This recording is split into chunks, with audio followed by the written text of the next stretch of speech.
culminate to the topic of my presentation is e-assessment. Next slide.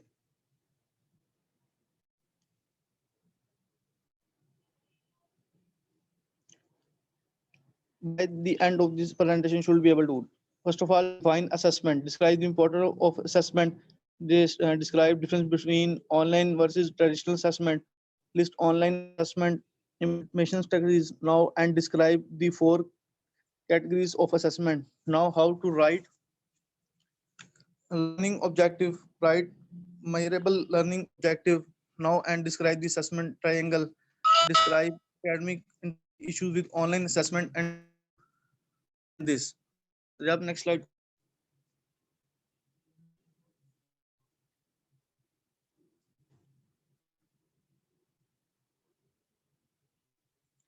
What is assessment? Assessment is the general term that includes a full range of you gain information about student learning and the formation of judgment concerning learning progress.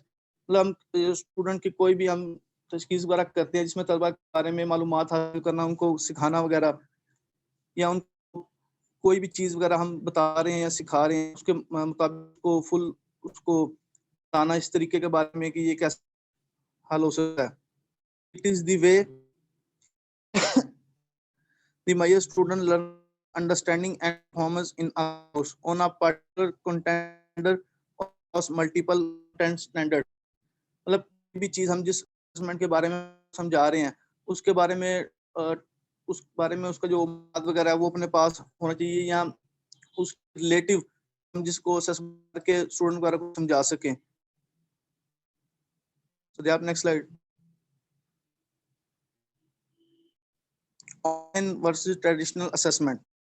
Despite its popularity, online learning is not without its challenge, as instructors are finding their way in the online environment and paying more attention to good course design and delivery. They are described as traditional assessment of work. मतलब कि जो भी online आज हम online पढ़ रहे हैं, जो भी सर हमें टास्क वगैरह देते हैं, उसके बाद हम ऑनलाइन में सर को जो भी वगैरह हमें पढ़ाते हैं उसका जो सर टास्क हमें नेक्स्ट क्लास सर को सबमिट वगैरह करवाते हैं.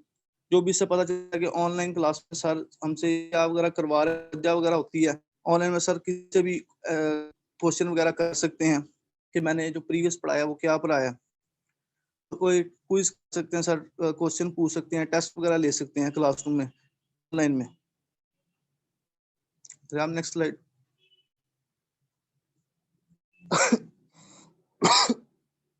Online versus traditional assessment.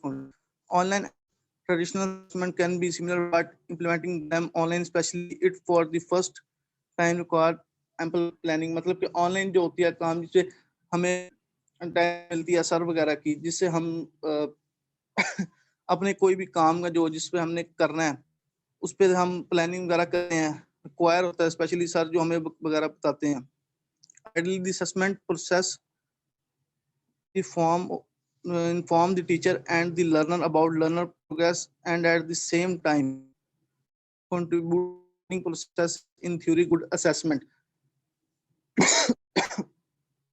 जो भी अगर टीचर जो होता है हमें इसकी असेसमेंट के बारे में जो भी तशखीस वगैरह करता है, इस के बारे में आगाह करता है और इसके बारे में हमें बताता है कि ये चीज़ इस बारे में है, किस बारे में नहीं है. ड्यूरिंग लर्निंग एक्टिविटी, मतलब कि जो ड्यूरिंग एक्टिविटी करते हैं उसके बारे में बाद में उससे हमसे क्वेश्चन वगैरह भी पूछ सकता है. मैयर मीनिंगफुल लर्निंग आउटकम, मतलब कि जो मतलब है लर्निंग आउटकम, मतलब कि नतीजे के इक़दाम वगैरह होते हैं. It is to administer score and track, मतलब कि ये इजी होता है स्कोर इंटर करने के जो है ना ऑनलाइन वगैरह में. Form the teacher about perform and how they are interpreting course, मतलब के स्टूडेंट होते हैं परफॉर्म्स वगैरह जो कोर्स वगैरह में result in meaningful to the learner, मतलब का रिजल्ट जो फीड है फिर स्टूडेंट वगैरह हैं. और लर्निंग एक्सपीरियंस जो हमारा अपना लर्निंग होता है ना, ये भी शेयर कर. RAM next.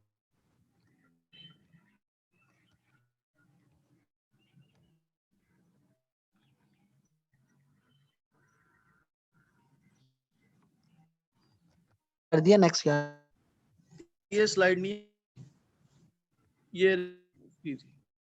ये हाँ, implementing online assessment should be and both and not graded।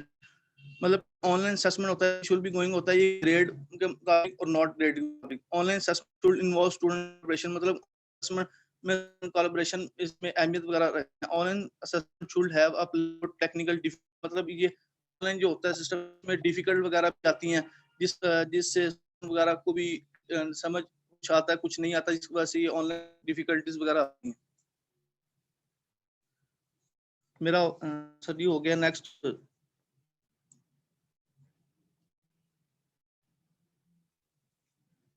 Next आप किसकी है? जी करें जी, next one, who is next? जी जी मैं करता हूँ अपनी।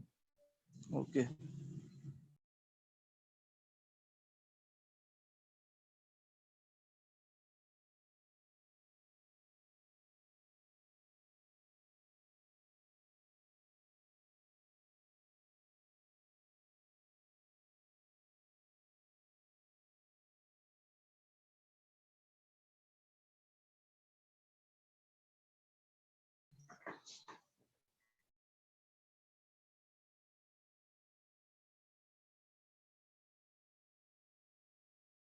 बिस्मिल्लाहिर्रहमानिर्रहीम। अस्सलाम वालेकुम everyone, my name is Mohammad Riyab और माय रोल नंबर 22। आज का जो मेरा टॉपिक है असेसमेंट की कैटेगरीज। अच्छा, असेसमेंट की 4 कैटेगरीज होती है। पहली होती है फॉर्मेटिक, दूसरी होती है सिमेटिक और तीसरी होती है डायग्नोस्टिक और चौथी होती है एडिशनल। पहले हम डिस्कस करते हैं सिमेटिक फॉर्मेटिक को।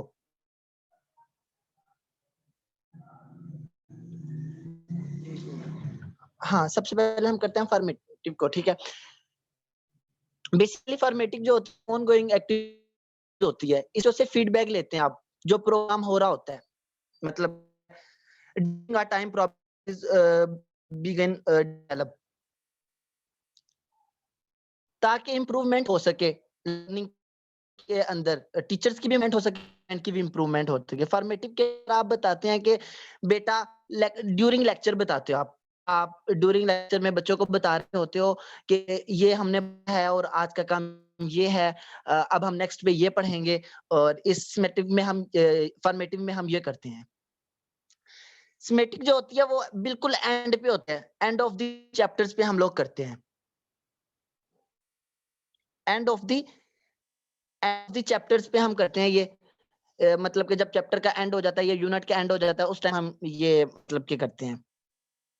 इसमें आप बताएंगे जो कुछ आपने सीखा होता है, तो कुछ आपने किया होता है इसमें, इस चैप्टर्स के एंड पे वो आप लोग सब बता रहे होते हैं। इसमें आपकी जो सक्सेस होती है, सक्सेस फेलियर होते हैं, आप इसमें इसमें वो बताते हैं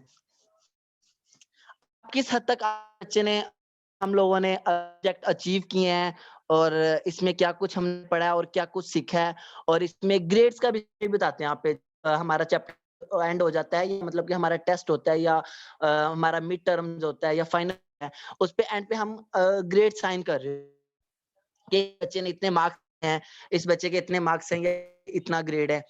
ये होती है फॉर्मेटिव। और अब इन दोनों का डिफरेंस बताना है हम लोगों ने। सिमेटिक का और फॉर्मेटिक के दरमियान फर्क होता है। It is ongoing assessment of the student achievement.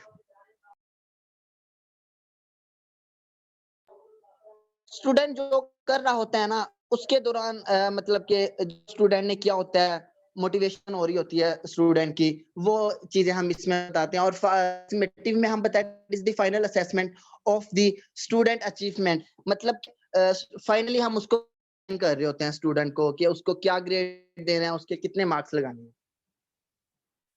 और दूसरे पे मतलब कि सेकंड जो पॉइंट पास है, मीनिंग था, उसके बाद मेरे पास पर जो पर ये हम फॉर्मेटिंग जो कर रहे हो बेस पे कर रहे हो, डेली बेस पे बच्चे फीडबैक दे रहे हो, डेली बच्चे को बता रहे हो, तो फॉर्मेटिव होती है, इसको हम फाइनल एंड पे रहे होते हैं कि आपके ये है और ये है, और फॉर्मेटिव में हम डेली रिपोर्ट होते हैं और फॉर्मेटिव में हम फाइनली पे जब हो जाता है हम उसको कर देते हैं। और जो फ्रीक्वेंसी होती है, और फ्रीक्वेंसी हम क्या बताते हैं कि बच्चों ने चैप्टर में आज क्या याद किया है, क्या नहीं याद किया, क्या बच्चे को अच्छे से याद थी, क्या चीज। और इसमें हम क्या करते हैं कि पूरा एंड पे मंथली मतलब कि एंड पे बता रहे होते हैं, ठीक है। और इसका कंटेंट क्या होता है, ये कंटेंट डेली मतलब कि कंटेंट मतलब कि फोकस करते हैं कंटेंट पे कि क्या हम कंटेंट इस पढ़ा है, क्या नहीं पढ़ा है। और मेथड जो है, मेथड डेली मेथड क्विज ले लेते हैं, मतलब प्रेजेंटेशन ले रहे होते हैं, या कोई भी हम लेक्चर मेथड या प्रॉब्लम सॉल्विंग मेथड किसी भी मेथड से कर सकते हैं। और इसका जो सिव में हम क्या करते हैं, ये हम फाइनल पे करते हैं, कोई दे देते हैं, कर लेते हैं। और नेक्स्ट जो है मेरे पास है वो है डायग्नोस्टिक। बेसिकली क्या होती है कि बच्चों की स्किल चेक करने के लिए होती है कि बच्चों ने कितनी स्किल्स आई है, क्या कुछ बच्चों ने सीखा है, नॉलेज मतलब के इम्प्रूव करवाने के लिए हम लोग करते हैं। Student strategies, needs, knowledge and skills, मतलब के क्या बच्चों के अंदर नॉलेज है, क्या कुछ बच्चों ने सीखा है, क्या नहीं सीखा। जैसे कि हम किसी भी डायग्नोस्टिक करते हैं, इसी तरह ही बच्चे हम इसमें डायग्नोस्टिक करते हैं। हम देखें कि बीमारी की शुरुआत कहाँ पे हुई है और किस चीज से या किस वजह से बीमारी हो रही है ये हमारे अंदर। और इसमें हम बच्चे की डेफिशिएंसी को भी चेक करते हैं कि बच्चे की डेफिशिएंसी कहाँ आ रही है, कहाँ नहीं आ रही है। और इसको पूरा करने की हम लोग इसको पूरा करने के लिए हमको डायग्नोस्टिक सिस्टम, डायग्नोस्टिक असेसमेंट को यूज करते हैं। और फोर्थ पे मेरे पास आ जाती है ट्रेडिशनल। ट्रेडिशनल ये होता है कि जैसा कि हमें कल सर ने बताया था कि आप लोग एमसी बनाए और वो शॉर्ट क्वेश्चन बनाए कि मैं वाइवे में आपसे यही सुनूंगा। इसी तरह ही हम बच्चे को चॉइस दे देते हैं कि जैसे कि एमसीक्यूज है तो उसके 4 पॉइंट होते हैं, जो ठीक होता है हम उस पे लगाते हैं, ये हमारी चॉइस क्या देते हैं कि 10th में हमने पढ़ा था कि आपके 7 क्वेश्चन होते हैं या 6 होते हैं, आपने कहना है कि 5 होते हैं, ये हम होती है। और जैसा कि सर ने भी कल बताई थी, और यही होती है हमारी एडिशनल असेसमेंट। और नेक्स्ट जो तजम्मुल क्या है वो स्टार्ट करेंगे। तजम्मुल कहाँ से आपकी स्लाइड? Effective objectives. अच्छा,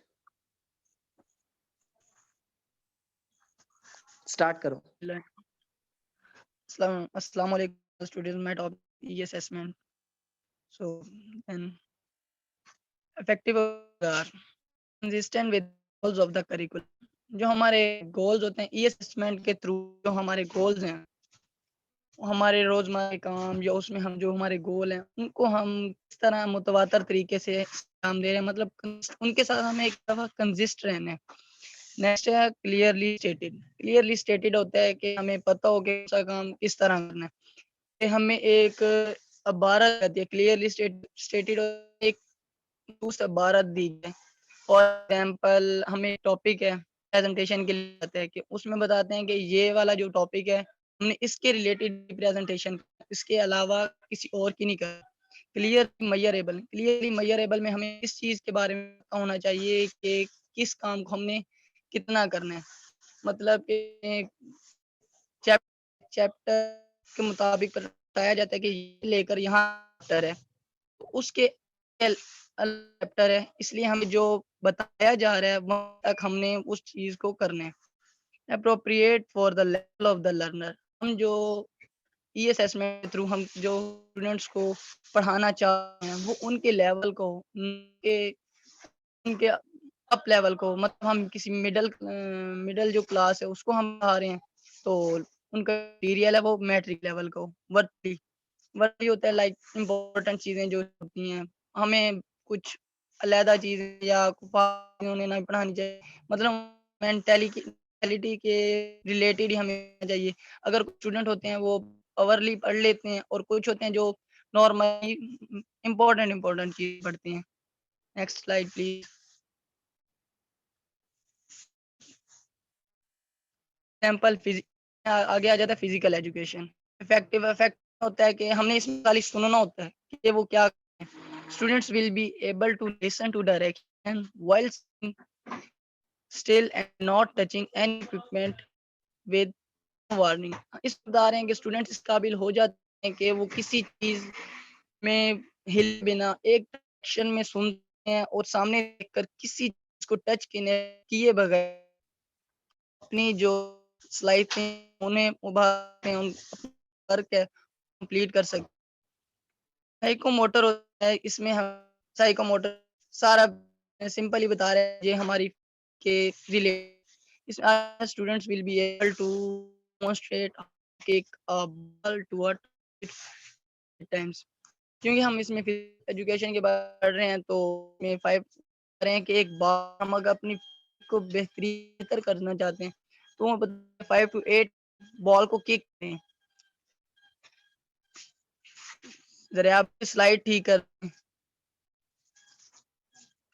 भाईजान, पिछली स्लाइड लेकिन ठीक कर दें। कर दिया जनाब, कॉग्निट ठीक। ठीक है। कॉग्निट है, इसमें हम सारों को पता है कि कॉग्निटिव हमारी मेंटालिटी के रिलेटेड होता है ये सारा। इसमें होता है कि student will be able to demonstrate knowledge the jump of jumping rock cues और it jump reciting these allowed during drills 100% of the time। इस बता रहे हैं कि हमें जो मेंटेलिटी है हमारी वो इस रिलेटेड के हमारा जो नॉलेज है हम उसको एक इसके वो उसमें इन्होंने एग्जांपल दिए ना कि जंपिंग दी रॉप, हम उसको रस्सी कैसे फैलाएंगे, वो हमारी मेंटेलिटी क्या है, हमारी हम किस तरह फैलांग सकते हैं कि 100% उस बारे में पता होना चाहिए कि हम इसको किस तरह फैलाएंगे। नहीं फैलाएंगे तो गिरेंगे। वर्बल इंफॉर्मेशन, वर्बली हम इसमें सुनना होता है, वर्बल हम उन्हें खाली बता रहे होते हैं। will be able to state the rule of a basketball game। इसमें हमें स्टूडेंट्स को हम बताते हैं कि बास्केटबॉल गेम है, वो सामने उस पॉट है, पॉट के अंदर हमें बॉल गिराना है। नेक्स्ट है इंटेलेक्चुअल स्किल्स। इसमें इंटेलेक्चुअल स्किल्स में होता है कि हमारा सारी जो स्किल्स होती हैं उनको से कर सकते after participating in both vigorous activities and walking. हम भाई हमें ऐसी एक्टिविटीज में हम काम कर सकते हैं कि हमें उनमें उनको इस ऐसी एक्टिविटी हमें को मशगूल करना चाहिए कि students will able to identify that the heart beat of moving slowly. मतलब कि उनको प्रैक्टिस करवानी चाहिए कि उनकी हार्ट बीट तेज, उनका जो भाई बॉडी लैंग्वेज है और सारा जो सारी बॉडी है वो वर्क करे जिसकी वार्म अप। नेक्स्ट जरिया भाई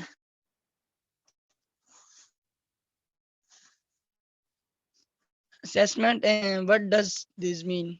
में असेसमेंट शुड प्रोवाइड, हम जो असेसमेंट है उसमें प्रोवाइड करते हैं जो हमें प्रोवाइड कर रही है द इंस्ट्रक्टर, एक इंस्ट्रक्टर प्रोवाइड करती है the students of how well the students have learn what we intended them to learn. में बता रहे हैं कि स्टूडेंट्स जो हमें प्रोवाइड करे एविडेंस या उसके मुताबिक स्टूडेंट्स ने क्या ओवरऑल हम किस तरह अटेंड कर सकते हैं, हमें इंटरटेन कर सकते हैं अपनी learning through what we want to learn and be able to do to guide the choice and design of assessment. इसमें बता रहे हैं कि हाँ क्या हम चाहते हैं स्टूडेंट्स जो होते हैं कि वो सीखें या और इसका जाएं कि वो खुद अपनी चॉइस के मुताबिक काम कर सकें और खुद की जो असेसमेंट डिजाइन कर सकें, उनको पता चले कि हम क्या कर रहे हैं, उनको खुद भी इस बारे में इल्म हो।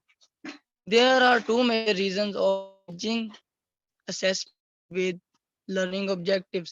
जो इसके दो मेजर रीजन है लीजिंग, भाई लीजिंग होता है किसी चीज को साथ साथ रखना। First increase the probability that we will provide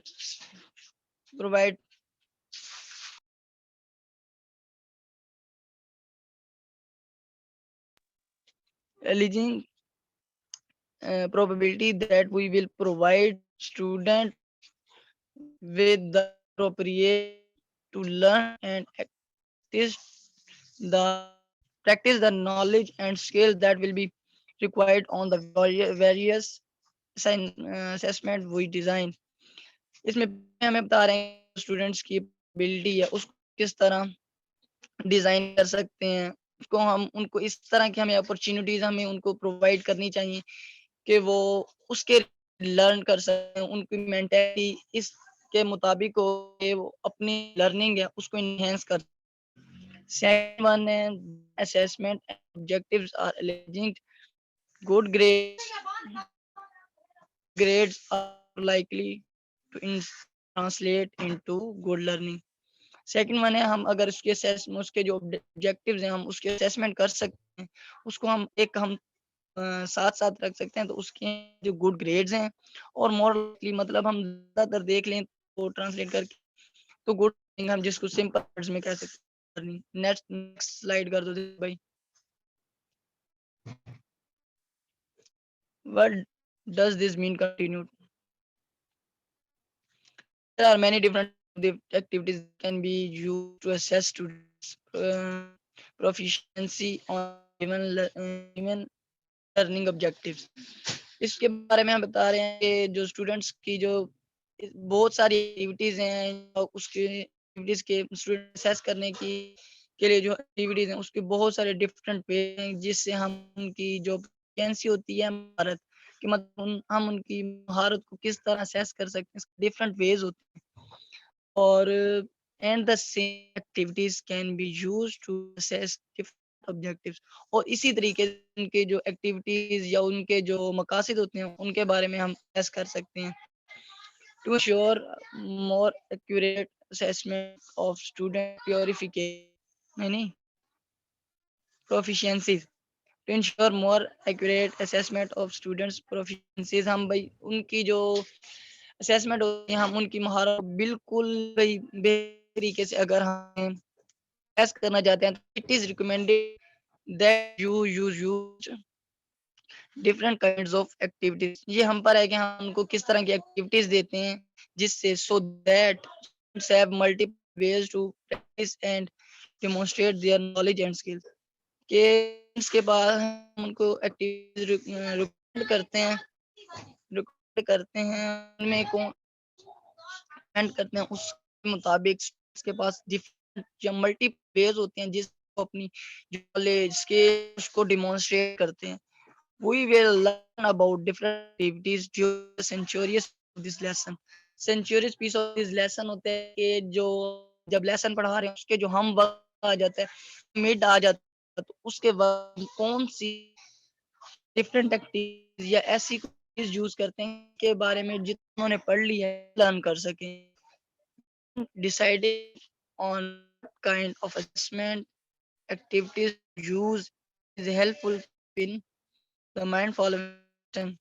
हम इस बारे में डिसाइड कर लेते हैं कौन सी एक्टिविटी डिसाइड करनी असेसमेंट के लिए तो वो हमारे क्वेश्चन में क्वेश्चंस होते हैं जो नहीं समझ आ रहे उसके बारे में हमें बहुत भूल होती है।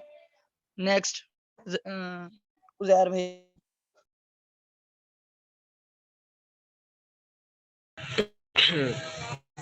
अस्सलाम वालेकुम। वालेकुम अस्सलाम। Myself Uzair and my roll number is 44 और मेरा टॉपिक डैमिक डिसऑनेस्टी यानी हम कैसे डैमिंग में बेईमानी वगैरह कर सकते हैं। इसमें कुछ पॉइंट्स हैं। सबसे पहले अनफेयर, इसके जो एडवांटेज है ना वो यानी कि नामुनासिब है। इसके बाद सेकंड पॉइंट में अनलिमिटेड कोलैबोरेशन। थर्ड पॉइंट है student receiving help from another source यानी कि जो स्टूडेंट्स हैं वो दूसरे सोर्स से मदद ले सकते हैं, जैसे कोई बूटी वगैरह होती है तो उससे स्टूडेंट्स कॉपी वगैरह कर लेते हैं। इसके बाद आती है फोर्थ पॉइंट है प्लेजरिज्म। प्लेजरिज्म में क्या लो जैसे कि छापा वगैरह होता है, लोग एक दूसरे का देख के कॉपी पेस्ट कर लेते हैं तो प्लेजरिज्म कहते हैं। उसके बाद है पॉइंट है नोट द स्टूडेंट्स ओन यानी कि स्टूडेंट्स का काम नहीं होता। 6 पॉइंट है reuse of students own work. Reuse का मतलब होता है कि दोबारा इस्तेमाल शुदा, यानी कि स्टूडेंट वो काम करते हैं जो इस्तेमाल हो चुका होता है। नेक्स्ट स्लाइड करना जरिया भाई। इसके बाद है एकेडमिक डिसऑनेस्टी स्टैटिस्टिक, यानी कि एकेडमिक डिसऑनेस्टी की स्टैटिस्टिक क्या है। इसमें जो फर्स्ट पॉइंट है वो है 75% of college student reported cheating during the enrolment डिक एट 2003, यानी कि जो 75% स्टूडेंट्स हैं ना कॉलेज के, वो रिपोर्ट किए गए हैं चीटिंग करते हुए। सेकंड पॉइंट है हमारे पास 95% of student who reported cheating said they were never caught, Bush wheeler 1999। इसमें उन्होंने बताया 1999 में 95% जो स्टूडेंट को रिपोर्ट किए गए करते हुए। इसके बाद थर्ड पॉइंट में हमारे पास 50% did not believe that was necessary, alien Lord 1999।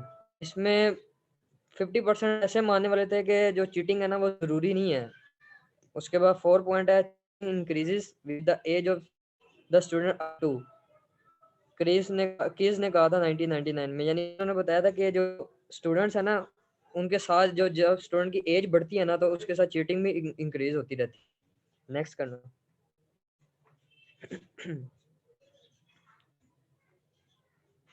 पीछे करना, पीछे फैकल्टी वाला है हमारा।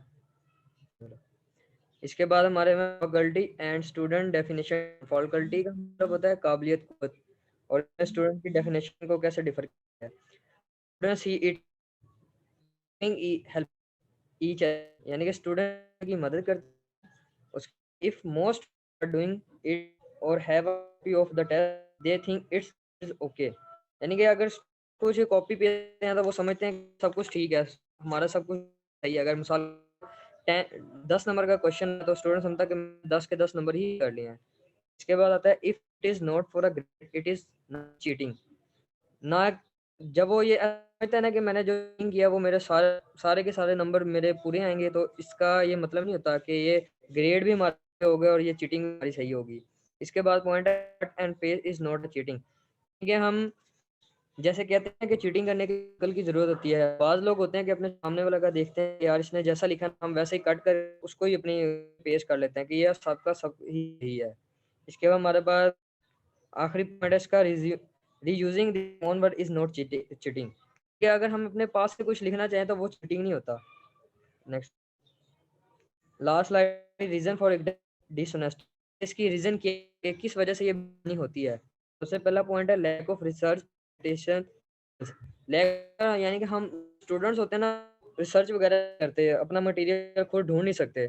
इसके बाद second lack of understanding of assignment, plagiarism, copyright laws, यानी कि स्टूडेंट में कम होते हैं जो अंडरस्टैंड करते हैं कि इस असाइनमेंट को हम कैसे अपने वर्क कर सकते हैं, ये रीजन हमारे किस काम आ सकता है, और कॉपीराइट हम किस तरह इस्तेमाल कर सकते हैं। इस काफी डिस्कस्टी होती है एकेडमिक में।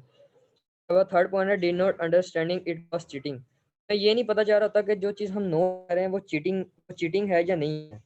इसके बाद फोर्थ हमारा ऑल टेस्ट अवेलेबल, यानी कि जो पुराने पेपर होते हैं ना वो अवेलेबल होते हैं, इस वजह से लोग पढ़ने की कोशिश नहीं करते, जो थोड़ा सा होता है ओल्ड टेस्ट में होता है वही पढ़ लेते हैं। उसके बाद पॉइंट है इजी टू डू लेजीनेस, जो ऐसा काम करना होता है तो ये आसान होता है इसलिए हमें आ जाती है, जिसकी वजह से डिसऑनेस्टी होती है।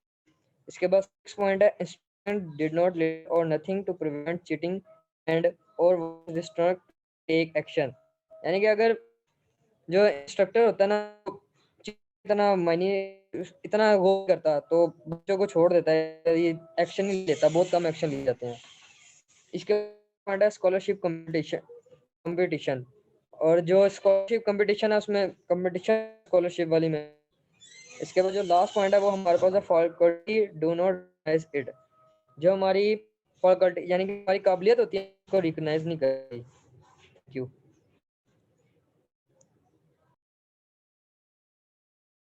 ये नहीं है, ये नेक्स्ट वो प्रेजेंट अभी स्टार्ट करो किसकी प्रेजेंटेशन अभी? ग्रुप से। नहीं अभी ये रिकॉर्ड लास्ट प्रेजेंटर रह गया लास्ट प्रेजेंटर कौन है? टाइम कितना रह गया है? 5 मिनट है, जल्दी करेंगे शाबाश।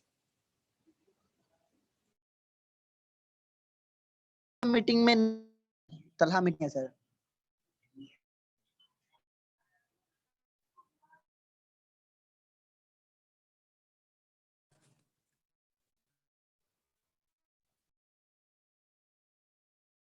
नेक्स्ट जिस करनी है वो स्टार्ट। सर हम स्टार्ट नहीं, अभी मैं दोबारा लिंक ज्वाइन करें, अभी ना टाइम ऑफ हो रहा है, तो अभी मेरा ये ख्याल है कि हमें दोबारा जो है ना लिंक बुला लेना चाहिए, फिर दोबारा करना चाहिए, ठीक है। तो लास्ट प्रेजेंटर नहीं आया आपका, कौन प्रेजेंटर नहीं आया आपका, जरा आप चल आया सर। बाद में देखेंगे। और अभी मैंने एक लिंक भेजा है आपको शाम 5:30 बजे का, 5:30 बजे हम दोबारा इकट्ठे होंगे इंशाल्लाह। हाँ तो जी, सर। और ये दोबारा करेंगे प्लीज।